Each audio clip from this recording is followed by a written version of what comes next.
Okay, this short video is meant to be an encouragement for you to take a look at the Improv Card Magic series, in which you learn a whole toolkit of shuffles and mixing procedures that will allow you to accomplish the seemingly impossible. Okay, so for this video here, we just need 4 random cards in addition to the jokers.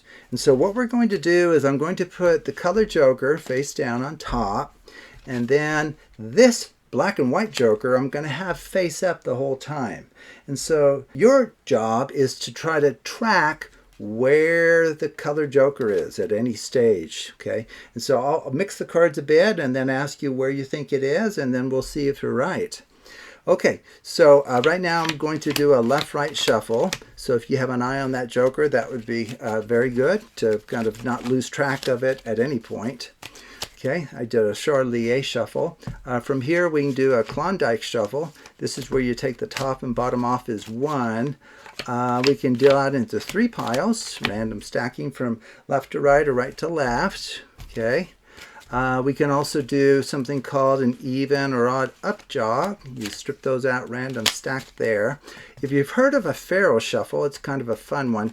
You break the packet exactly in half, and then you just randomly interlace those cards, just like that. Now we'll probably just finish with a Klondike here, and then maybe we'll even just do another left-right for good measure. How would you like those stacked?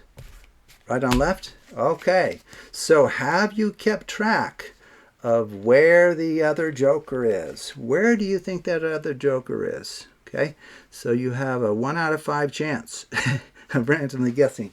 Okay, I'm pretty sure I know where it is, but where do you think the joker is? Okay, so I'll give you a minute to decide. Okay, well, you would have to be a savant to be able to have followed that, I would think. But the joker actually is right here. That's where the joker is. Joker is right there joking around. You see him right there joking around with his brightly colored whatever outfit that is. Okay, so that's just a simple example of kind of moving the cards around in ways that, you know, really you're mixing the cards thoroughly, but you're not losing track of packet structure, and you're not losing track of like all information about the deck. You still know quite a bit about the cards, and there really is no one that could track the movement of the cards that I show you in this series. It just, there's too much going on, and things are happening too fast, and some of the shuffles are too complicated for really any ordinary human to be tracking all of that in real time. So anyway, that's just a quick little demonstration. And so if you're interested in learning the skills needed to do something like this, this is a very simple thing here. But the Improv Card Magic series goes into some pretty amazing effects and imparts the skills that you need to accomplish not only what's shown there and what's shown here, but so much more. Once you have those skills, you can use them in countless ways, which will enable you to develop and design your own brand of card magic. So thank you for watching, and take a look at other videos on the Absolute Math Magic channel, and especially take a look at the Improv Card Magic series. So thank you for watching.